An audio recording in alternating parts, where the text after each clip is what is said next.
Mengikut Kristus sejak tahun berapa, Kak? Dan gimana cerita awalnya? Shalom Kakak Frankie Cahya, terima kasih ya sudah mampir di akun kesaksian rohani saya. Untuk ceritanya, begini.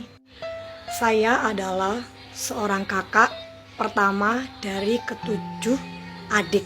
Jadi kami semua berjumlah 8. Dan pada waktu itu saya begitu marah dengan Tuhan, tetapi saya belum menjadi orang Kristen. Maksud saya marah dengan Tuhan. Siapakah itu Tuhan menurut saya waktu itu? Karena Tuhan menciptakan saya di bumi ini. Saya begitu merasa kepahitan ketika saya menerima kenyataan yang ugal-ugalan. Kata orang Jawa, ugal-ugalan itu artinya kenyataan yang begitu menyakitkan, yang pahit, yang sangat tidak wajar ya. Karena kami berdelapan tidak pernah merasakan kasih Bapa, dan kami juga tidak pernah merasakan bagaimana kami ini bisa hidup layak, bisa makan cukup. Kami tidak pernah tahu apa yang harus kami makan besok. Kami tidak tahu apa yang harus kami bayarkan untuk sekolah.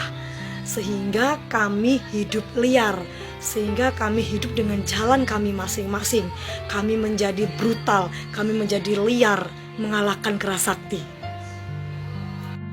Saya sangat protes, saya sangat benci dengan kehidupan saya.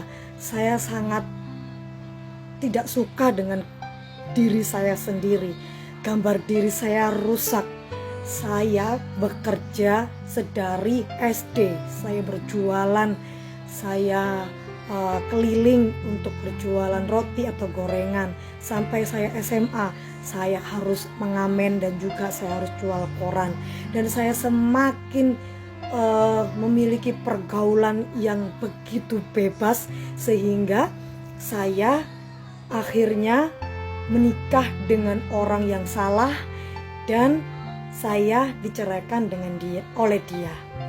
Nah, pada waktu itu akhirnya saya menjadi seorang janda dengan anak saya, dan kemudian saya harus bekerja sendiri. Lagi-lagi saya mengalami kepahitan, lagi-lagi saya mengalami kehancuran. Sudah saya tidak mengalami kasih Bapa, kemudian saya juga tidak diindahkan oleh suami saya, dan kemudian saya akhirnya mencari uang dengan segala sesuatu yang menurut saya benar ya. Dan saya juga terperangkap di dalam cinta LGBT. Jadi saya pernah menjadi seorang lesbian. Di sini saya tidak pernah membanggakan apapun yang salah dalam hidup saya, tetapi kiranya kesaksian saya ini menjadi berkat buat teman-teman. Nah, kemudian saya akhirnya, singkat cerita, saya lepas dari LGBT itu, dan suatu hari saya itu mengalami sakit di bagian perut kiri tembus sampai ke belakang. Nah, saya benar-benar sakit sekali sampai tidak bisa berjalan, tidak bisa duduk, sampai sudah muntah kuning. Dan teman saya membawa saya ke UGD di salah satu rumah sakit di kota Surabaya. Dan dokter mengatakan bahwa ginjal saya bermasalah. Akhirnya untuk sementara waktu saya diberikan obat untuk penghilang rasa sakit, tetapi bukan diminum, melainkan dimasukkan ke dalam, mohon maaf, anggota tubuh saya yang lain. Nah, ketika itu obat yang diberikan hanya sedikit, dan saya akhirnya harus kontrol ke bagian penyakit dalam dan segera harus dioperasi. Pada waktu itu 13 tahun yang lalu biayanya 10 juta dan saya tidak punya uang sama sekali. Saya juga tidak punya kartu berobat. Akhirnya saya biarkan sakit saya, proses menuju kematian saya itu yang begitu menyiksa. Tetapi ada seorang teman yang mengajak saya untuk ke gereja supaya saya didoakan oleh seorang pendeta. Dan pendeta itu, singkatnya, saya datang ke gereja itu sebenarnya saya sangat terpaksa, karena saya tahu bahwa Tuhannya orang Kristen itu manusia. Menurut saya waktu itu Tuhannya orang Kristen itu tidak berdaya di kayu salib, dan saya akan menjadi orang yang musyrik atau murtad ketika saya datang kepada orang Kristen. Tapi saya tidak memiliki pilihan, dan ada sebuah gerakan di dalam hati saya untuk saya datang ke sana. Dan ketika saya bertemu dengan Ibu Pendeta, saya didoakan, saya dipeluk, saya disuruh untuk mengampuni orang yang bersalah kepada saya. Dan pada waktu itu bapak saya yang ingin saya bunuh, ingin saya benci, ingin saya hancurkan hidupnya, seketika pendeta itu mengatakan kamu harus mengampuni supaya kamu bebas dan lepas. Akhirnya beliau berdoa di bagian tubuh saya yang sakit di sini, ya. Berdoanya simpel banget ya. Dalam nama Yesus sembuh. Gitu aja. Kemudian saya disuruh pulang, dan saya rasa kok gitu doang sih doainya gitu. Tetapi tahukah saudara bahwa saya tidak pernah merasakan sakit lagi sejak saat itu. Nah, apakah saya langsung percaya kepada Kristus? Tidak, saudara.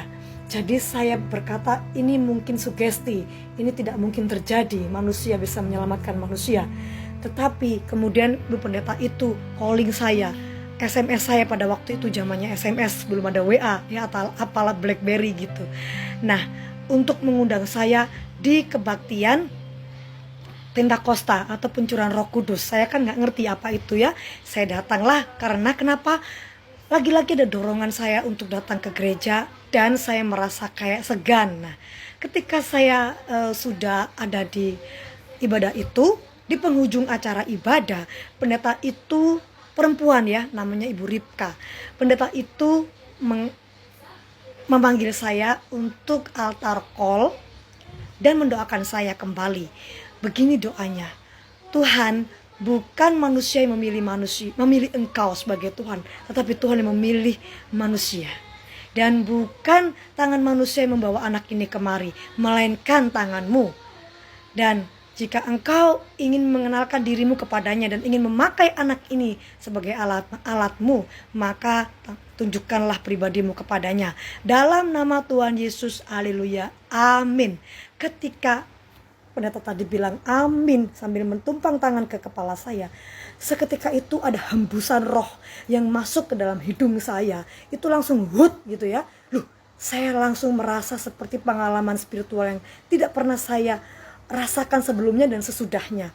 Ya, seperti waktu itu terhenti sesaat dan roh itu memasuki tubuh saya begitu hangat, begitu damai, memasuki aliran darah saya, otot-otot saya, dan semuanya dari atas sampai ke bawah, sampai ke bawah, sampai ke bawah, sampai ke kaki. Ketika kaki sudah sampai bawah, sampai bawah, atas sampai bawah sudah dialiri semua oleh roh Tuhan itu, saya tidak kuat ya saudara. Saya langsung rebah dan saya bertanya, siapakah engkau Tuhan? Dan saya mendengar dia menjawab, akulah Yesus yang selama ini engkau hina-hinakan itu. Seketika itu saya menangis dan saya bisa berbahasa lidah, berbahasa roh sebelum saya dibaptis. Disitulah saya percaya bahwa Roh Kudus itu ada, bahwa Yesus Kristus adalah Tuhan.